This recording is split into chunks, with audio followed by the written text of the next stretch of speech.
The morning Evelyn Rhodes stepped out of her black SUV on Maplewood Street. The whole block seemed to hold its breath. Her eyes swept across the row of modest homes and stopped on number 14, the garage. Paint peeling in long strips, the iron door streaked with rust. Old cardboard boxes stacked against the outside wall. She turned to Mason Thorne and said it loud enough for the man crouching in the driveway to hear every syllable. "You call that a garage? It looks like a dump." Caleb Mercer slowly straightened. He didn't raise his voice. He met her eyes with a stillness that comes only from knowing exactly who you are, then turned and walked back inside. "Don't look away," because what was hidden behind that rusted door was about to change everything.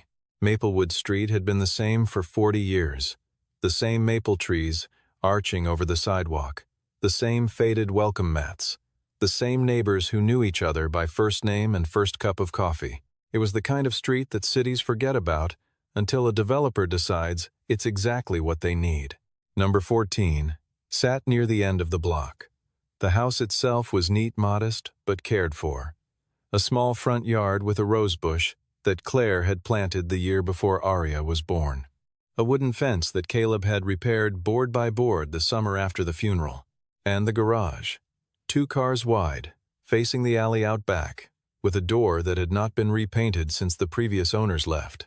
Caleb Mercer stood in the side yard that Monday morning, a mug of black coffee wrapped in both hands, looking at the closed garage door the way some men look at a painting they have been working on for years.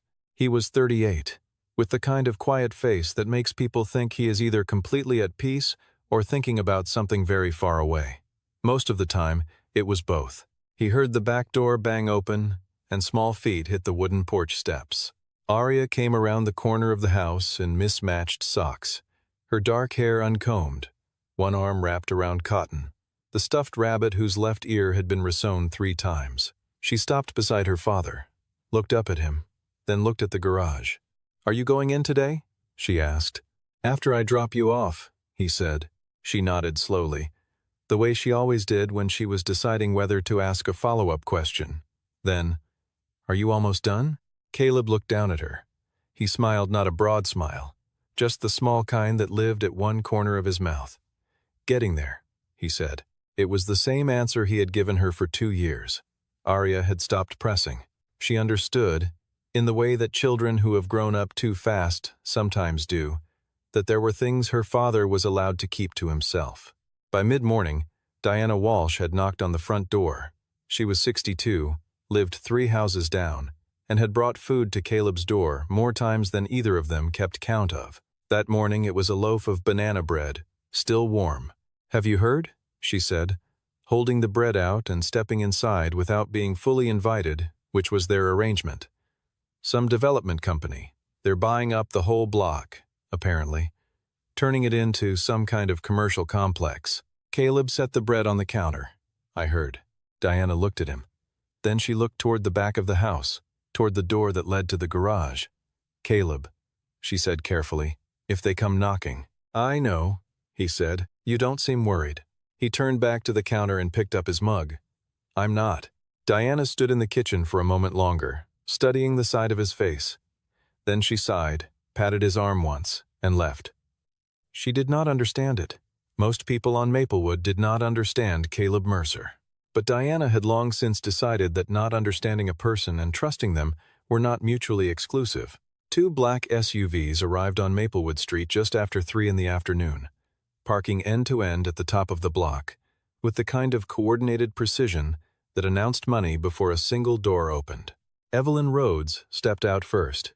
She was 36, with a face that had been described in business profiles as striking and in whispered conversations as intimidating, which were often the same thing depending on which side of a negotiating table you sat on. She wore a charcoal blazer over a pale blouse, her dark hair pinned up. She was already looking at her tablet before her heels touched the sidewalk. Behind her came Mason Thorne, 40 years old, hair combed back smooth, moving with the slightly too eager posture of a man who had spent a career being half a step behind someone more powerful than him and had learned to make that position feel like authority. He was the COO of Rhodes Development Group, and on a block like this, he moved like he already owned it. 4 of the 8 properties are signed, Mason said, walking alongside her. 2 more in discussion. That leaves the Hendersons at number 6. They're elderly. They'll come around in number 14. Evelyn did not respond. She was already looking ahead, cataloging. Number 14 is the problem, Mason continued. The owner won't take calls, won't respond to letters. We had one face-to-face attempt last month. He just said no and closed the door. They stopped at the low fence of number 14. The house looked fine, a little worn, but ordinary. The rosebush along the front walk, the repaired fence. Then Evelyn looked at the garage.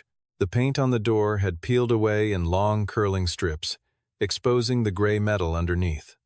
A row of old motor oil containers was lined against the side wall. A set of rubber tires was stacked in the corner near the alley. A tarp, half folded, lay across a wooden pallet. From the street, it had the look of a space that had been ignored for a long time. Caleb was crouched at the gate latch, adjusting the hinge with a screwdriver. He wore an old blue t-shirt and work jeans, and there was a faint trace of something dark on the back of his left hand, not grime, something more precise, like a mark left by careful work. Evelyn turned to Mason. When she spoke, she did not bother to lower her voice. "You call that a garage? It looks like a dump." Then she looked directly at Caleb, and her voice carried the particular tone of a person who had corrected 100 problems on 100 properties. "You should be aware that the deterioration of a single property brings down the assessed value of the entire surrounding block." Caleb stood up slowly. He turned and looked at her, not with the flash of anger she might have expected, not with the defensive tightening of someone who knew they were being insulted. He looked at her with a stillness that had nothing of submission in it.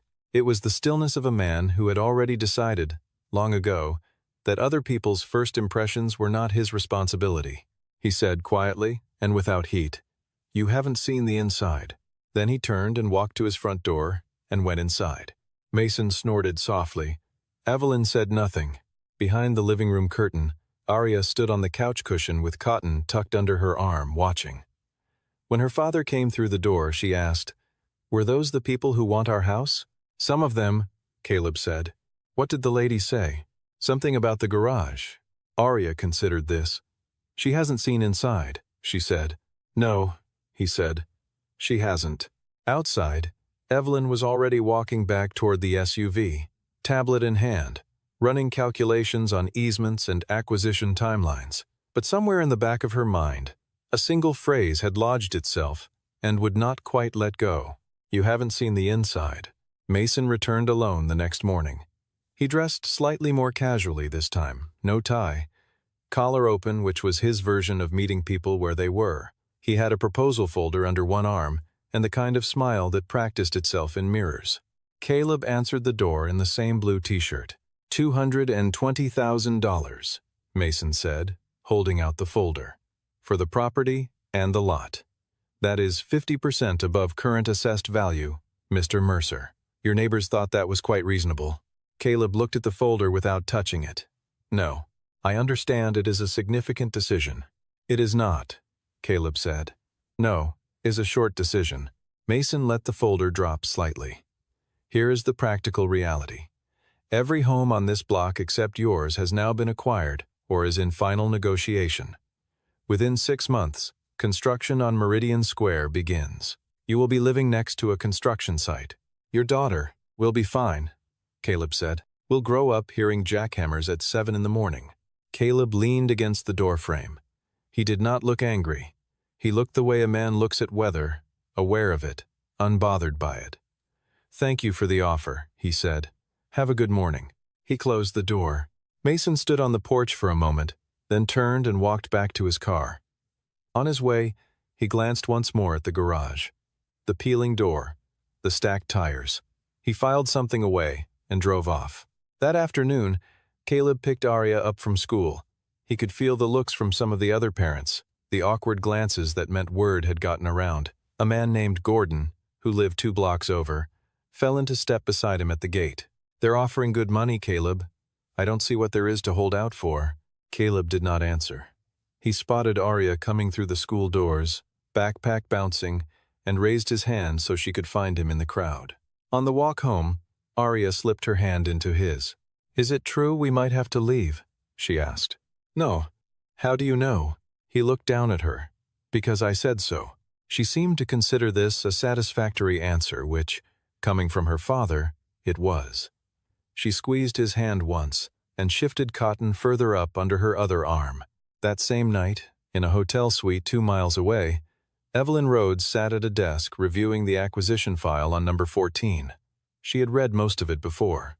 Property records. Mortgage history paid off entirely 4 years ago. Tax records current and clean. She turned to the employment section. Blank. Not incomplete. Blank. No employer of record for the past 9 years. No corporate affiliation. No business registration. Nothing. Self-employed, most likely, Mason had said earlier. Or insurance proceeds from the wife.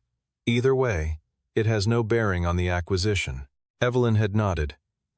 But she had not closed the file. She sat with it now, her reading glasses on, the cursor hovering over a search bar. The house was tidy. The man was composed. The garage looked like nothing. She closed the file, then opened it again. She had built a career on the premise that numbers did not lie. And the numbers in this file were telling her something was missing. Not wrong missing. There was a difference, and she had learned long ago to trust that distinction. Late that night, well after Arya had gone to bed, the light in the garage came on. A thin line of warm yellow pushed through the gap at the bottom of the iron door and fell across the concrete of the back alley. Inside, there were sounds, careful sounds, not the sounds of clutter being moved around, the soft scrape of a pencil on paper, the small, clean click of a measuring instrument finding its setting. A long exhale, the kind a man makes not from exhaustion but from satisfaction, the way a person breathes when something they have been building is finally starting to look like the thing they imagined. The light stayed on until well past midnight. Jackson Reed arrived on a Thursday afternoon in a dark green sedan that looked like it had spent most of its life in a corporate parking structure. He was 42, with the build of someone who had passed 20 years in engineering floors and conference rooms in roughly equal measure capable hands, sharp eyes, a posture that said he had delivered difficult news before and survived it. He and Caleb stood in the side yard. Jackson looked at the house, then at the garage, then back at Caleb. "You're still here," he said. "Still here," Caleb said. "I drove 4 hours. I appreciate it." Jackson rubbed the back of his neck. "Caleb, Harmon needs you, and I don't mean in the usual sense. They are standing at the edge of the largest licensing deal in the company's history, and the only person alive who understands the full architecture of what they're trying to finalize is you." Caleb held his coffee with both hands and said nothing. "Project Meridian," Jackson said. "The next generation chassis integration system. You designed the original prototype. You know every layer of it from the ground up. The team has been trying to reconstruct the foundation from the partial documentation you left behind, and they have lost 14 months and $22 million doing it. They have the files I gave them," Caleb said. Jackson looked at him steadily. "They have most of the files. The part that makes the whole thing actually work, the part you were still developing when you left, they do not have that." A pause. "It is in the garage," Jackson said. It was not a question. Caleb looked out toward the alley. "I left for a reason, Jackson. I know you did." Claire had been gone 3 months. Arya was 7 years old, and she had already lost her mother. She was not going to lose her father to a 70-hour work week. Jackson did not argue with that. He had the decency not to. "You are the best engineer I have ever worked with," he said quietly. "And I do not say that to pressure you. I say it because it is true, and I think you should hear it out loud once in a while." Caleb did not respond. He watched a sparrow land on the top of the fence and then leave again. The back door banged open. Arya came down the steps 2 at a time, stopped short when she saw the visitor, and looked him over with the frank assessment that only children and very experienced executives can pull off without embarrassment. "You're one of the people my dad used to work with," she said. Jackson crouched slightly to her level. "I am, Jackson Reed. Your dad and I worked together for a long time. Is he good at it?" "He is the best I have ever seen." Arya nodded once, as though this confirmed something she had already known, then turned and went back into the house to finish whatever she had been doing. Jackson watched her go, then looked back at Caleb with something that might have been understanding, or envy, or both. "I am not asking you to come back," Jackson said. "I am asking you to finish what you started. Licensing deal. $200 million. 6 weeks of your time." He picked up a folder he had rested against the fence post. "And Caleb, the patent is still in your name. All of it.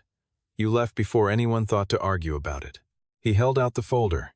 Caleb did not take it. "I will think about it," he said. Jackson set the folder on top of the fence post and walked back to his car.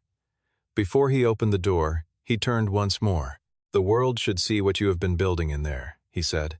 "Not for me, not for Harmon. Just because it is remarkable." Caleb listened to the car pull away. He stood alone in the side yard, holding his mug. Then he turned and looked at the garage door. The rust on the iron caught the afternoon light and turned it a dull, quiet red. The accident happened on a Wednesday afternoon, 3 days after Jackson's visit. Evelyn's survey crew had been measuring the adjoining lot all morning, setting temporary scaffolding stakes along the property line. Just after 2 o'clock, a young technician lost his footing on the uneven ground and fell against a standing frame.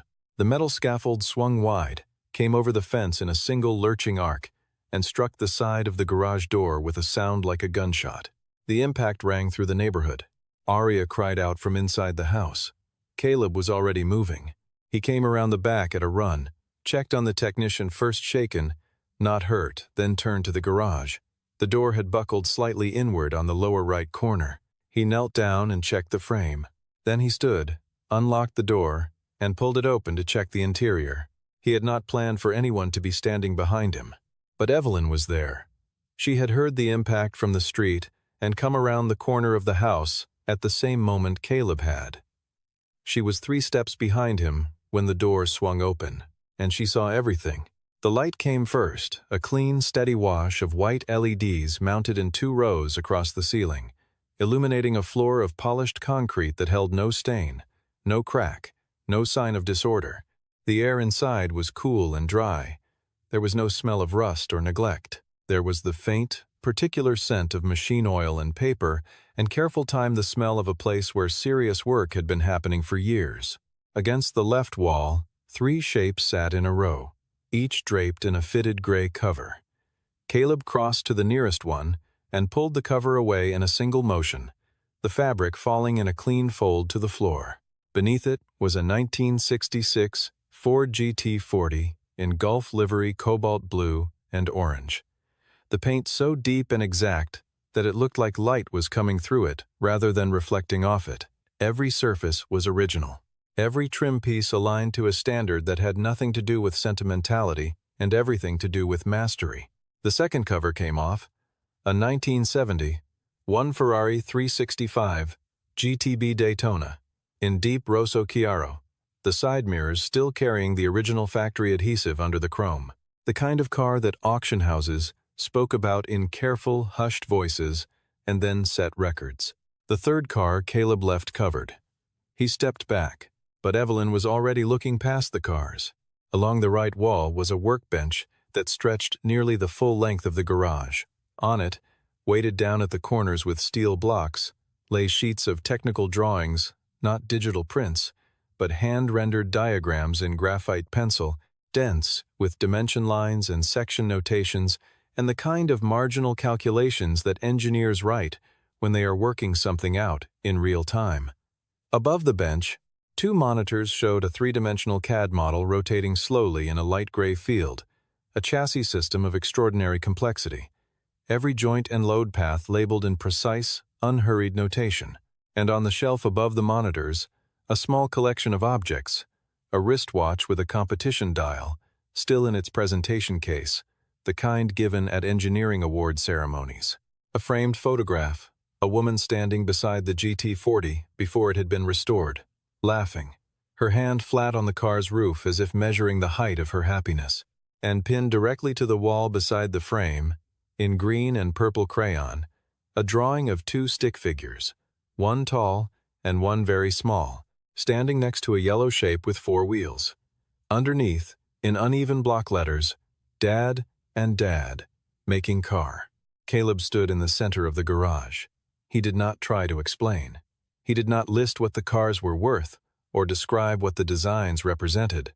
He simply let the room speak. Evelyn stood at the threshold. She had walked into difficult rooms her entire career, boardrooms, arbitration hearings, properties that had been misrepresented in every direction. She had never felt quite like this. There was a physical sensation of recalibration, as though the internal appraisal instrument that had been running continuous assessment since she arrived on Maplewood Street had simply stopped. "This is yours," she said. It came out less like a question and more like someone finding the right word in a foreign language. "Has been," Caleb said, "from the beginning." Mason appeared at the edge of the doorway behind Evelyn.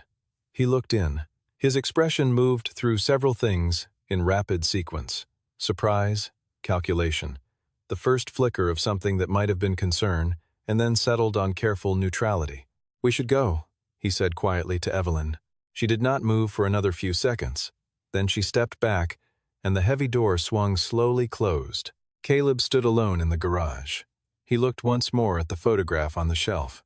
Then he turned off the overhead lights, leaving only the monitors running the chassis model still rotating in its quiet gray field, patient and precise, waiting for whatever came next. Mason found Evelyn on the street outside, already back on her tablet. "Let us not overreact," he said. "I am not reacting," she said. "I am thinking." He could have borrowed those vehicles, stored them for a client. The drawings on the bench could be student work or reproduction prints. "They were not prints," Evelyn said. Mason paused. "You cannot know that from a 30-second look." She turned and faced him. "I know what original design work looks like, Mason. I have been in enough engineering offices. Those margins were not decorative. Those were working notes." She looked back toward the garage. "Call the valuation team. I want an assessment on vintage automobiles by tomorrow morning." "Evain." "Tomorrow morning," she said, and got into the SUV. As she turned to go, Arya appeared at the side gate. She was holding Cotton by one ear and looking at Evelyn with the unself-conscious directness that adults spend years trying to recover. "My dad made all of it himself," Arya said. "He did not buy the cars like that. They were broken. He fixed them." Evelyn looked at the small girl for a moment. "He fixed all of them?" "Every part," Arya said. "He showed me once. The orange one used to not have any insides." Then she turned and went back through the gate. Evelyn sat in the back of the SUV for most of the drive to the hotel, without saying anything. The tablet stayed closed on her lap. That night, she called a specialist she had used twice before for vintage automotive appraisals, a man in Chicago who charged accordingly and was worth it. She described each car. There was a pause before he spoke. "If the Gulf livery GT40 is as original as you are describing," he said, "we are talking about 4 to 6 million at international auction. Conservatively, the Daytona, depending on the VIN and documentation, is potentially similar. But if the Miura S is matching numbers and in restored condition," another pause. "Miss Rhodes, a Miura S in that condition is one of fewer than 200 existing worldwide. 8 to 12 million would not surprise anyone in this market."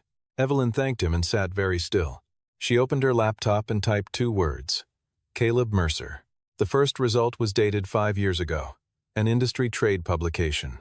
The article confirmed, in careful corporate language, that he had been responsible for the complete architecture of Harman Automotive's H-Series platform, 3 consecutive award-winning vehicle lines, one of which had been recognized at the Geneva Motor Show. She read it again.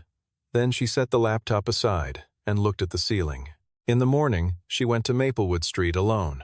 No SUV, no Mason. She walked from the corner, carrying 2 cups of coffee from a place 3 blocks over that had been there since before either of them was born. Caleb answered the door before she knocked. He looked at the 2 cups. He looked at her. "I wanted to apologize for what I said," she began. "You described what you saw," he said. "There is nothing to apologize for." "Then I want to say I was wrong." He considered this.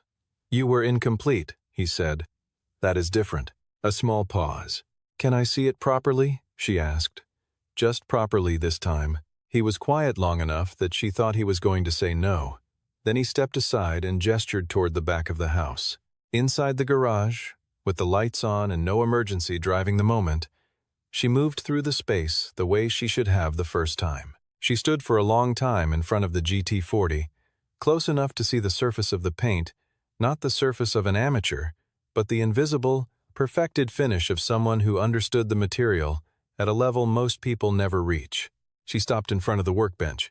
"What is this?" she asked, looking at the rotating chassis on the monitor. "A project," he said. "What kind of project?" He was standing behind her, hands in his pockets. "The kind I have not decided to explain to anyone yet." She turned and looked at him not the way she had looked at him through the fence on Monday, when he had been a name on a property file and a problem to be managed.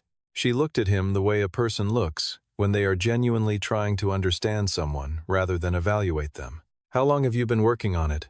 she asked. 4 years, he said. "Give or take." She nodded slowly. Neither of them said anything for a moment.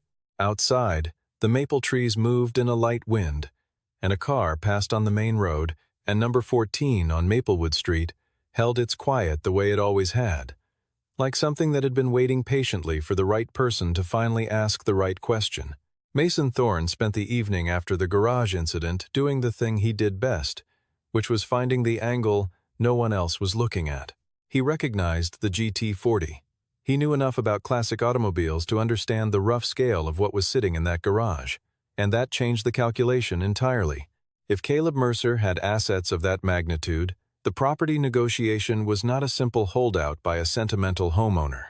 There was a reason Caleb had never moved, never negotiated, never come to the table.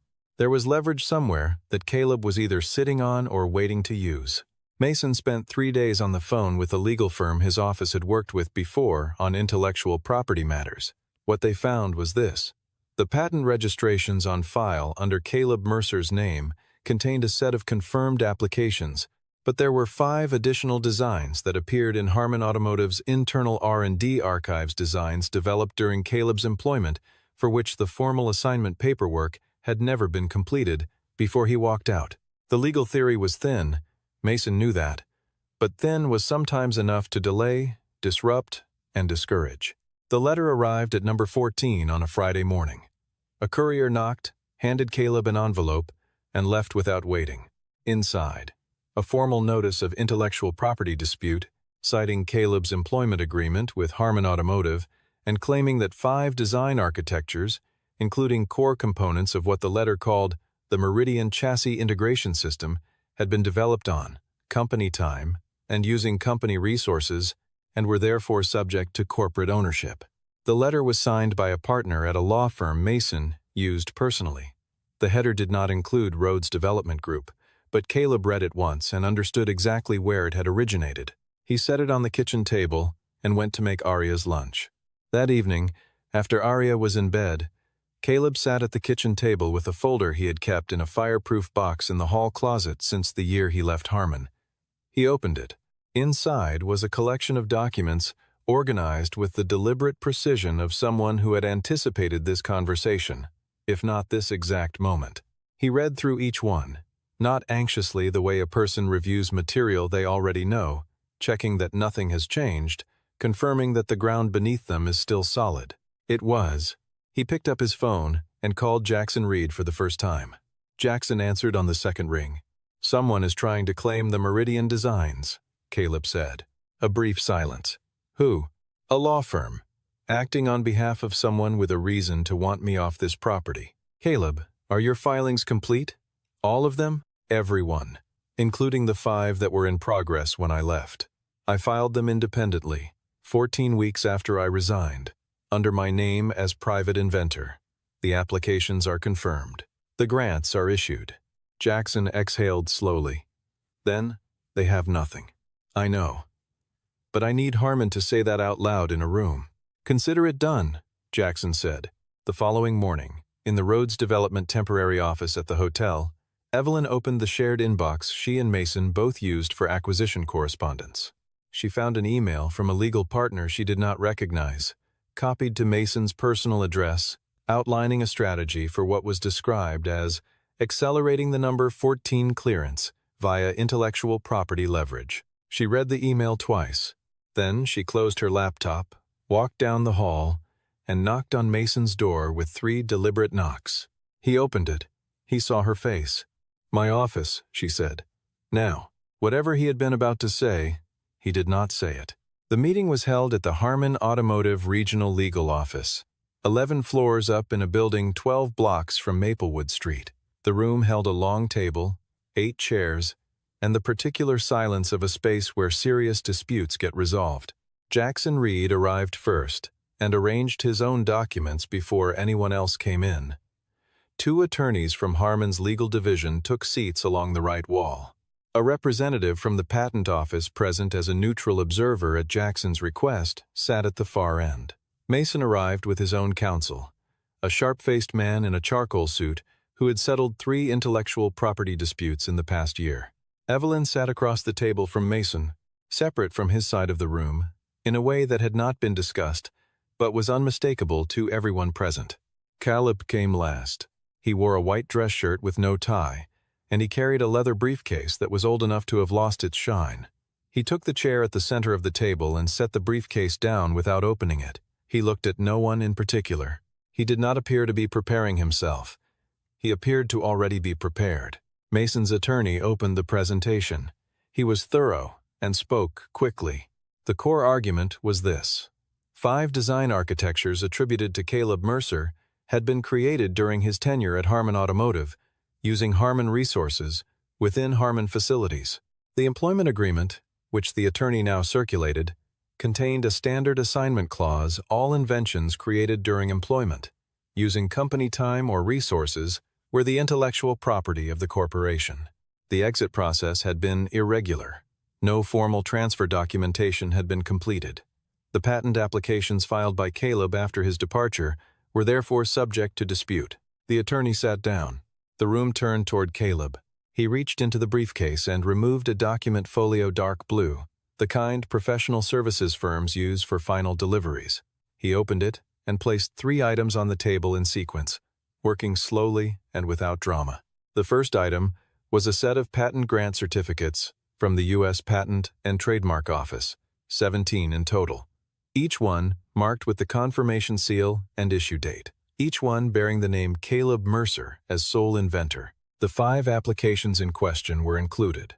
Their filing dates, all within 90 days of his resignation, were printed clearly in the upper right corner of each certificate. The second item was a copy of his original employment contract with Harman Automotive, tabbed at a specific clause on page 9. Mason's attorney leaned forward. The standard assignment clause was there, but below it, in a separately negotiated rider that had been added at Caleb's request when the contract was first signed, was a second clause: inventions developed independently after the conclusion of employment, using private resources, were the sole property of the inventor, regardless of subject matter or prior conceptual relationship to company projects. Caleb had asked for that rider on his first day. No one had objected, because no one had expected him to ever need it. The third item was a single printed email. It was dated 3 years ago, addressed to Caleb, sent from the account of the Chief Executive Officer of Harman Automotive. The email acknowledged Caleb's independent ownership of the Meridian chassis integration designs and proposed a formal licensing conversation at his earliest convenience. The room was quiet. Jackson spoke from the far end of the table. For the record, Harman Automotive has never authorized any third party to initiate intellectual property proceedings against Caleb Mercer on our behalf. We have no claim. We never had a claim. We have been attempting, for 3 years, to negotiate a licensing agreement with Mr. Mercer, which is the appropriate and only process. He looked at Mason when he said the last sentence. Mason said nothing. His attorney made a note on a legal pad and then stopped writing. Evelyn had not moved for the duration of the presentation. She looked at the 3 documents in the center of the table. She looked at Mason. Then she looked at Caleb. Caleb gathered the documents back into the folio, closed the briefcase, and stood. He buttoned the top button of his shirt. "I came here once," he said. His voice was level and without any performative weight. "I am not interested in extended proceedings. I have work to do." He picked up the briefcase. At the door, he paused, not for effect, but because he had one more thing to say, and he preferred to say it facing the room. "I have never kept anything from anyone who was entitled to it," he said. "I just never believed that loudness was proof of ownership." Then he left. Behind him, the room exhaled.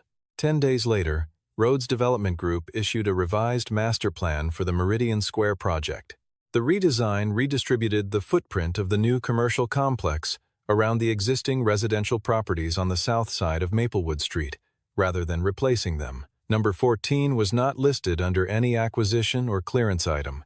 A reporter from the Regional Business Journal asked Evelyn Rhodes at a press briefing what had prompted the change in design scope.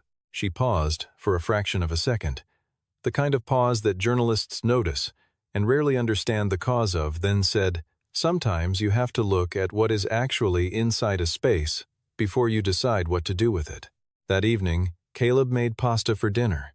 Arya ate with Cotton, propped against the table leg, and told him about a school project on the life cycle of butterflies. He listened, asked the right questions, and refilled her glass of water without being asked.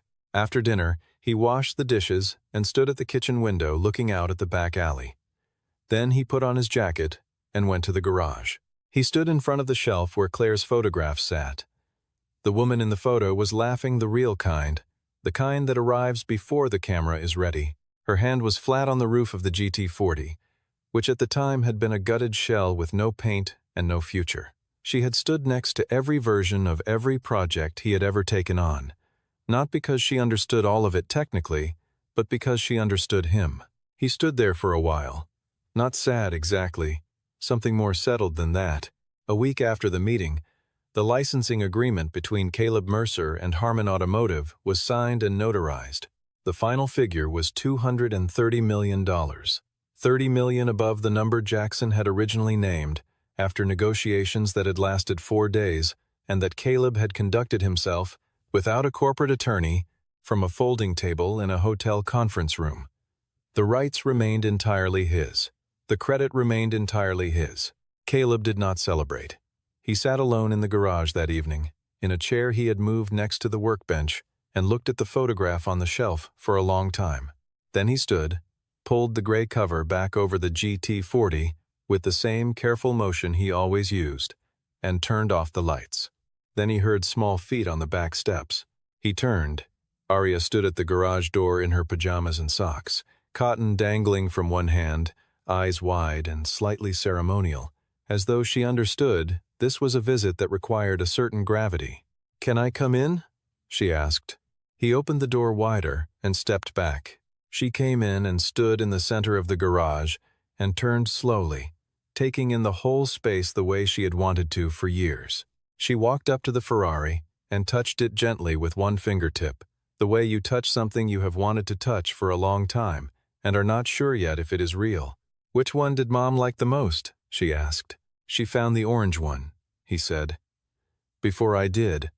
She called me from a salvage yard in Ohio. Said she did not know what it was, but it looked important." Arya processed this. Then she moved to the shelf and looked at the photograph. She leaned into her father's arm. "I think she would have liked seeing it finished," Arya said. "I think so too," he said. On the Saturday morning that followed, Evelyn Rhodes appeared at number 14 without calling ahead. She was in jeans and a lightweight jacket, and she was carrying 2 cups of coffee from the same place 3 blocks over. Caleb came to the door, looked at the cups, and said nothing for a moment. Then he pushed the screen door open. They sat on the front steps. The maple trees along Maplewood Street were beginning to show the first pale green of new leaves. A dog barked somewhere and then went quiet. It was the kind of morning that had nothing to prove. "I owe you more than an apology," Evelyn said. "You do not owe me anything," he said. "You did what made sense with the information you had." She held her cup in both hands. "What comes next for you?" He looked out at the street, at the maple trees, at the fence he had rebuilt board by board. "I have been thinking about a new project," he said. "Something I have not been willing to start alone." She turned to look at him. "Tell me about it," she said. Inside the garage, the monitors were still running the chassis model rotating in its quiet light, patient as always, waiting for the next chapter to begin.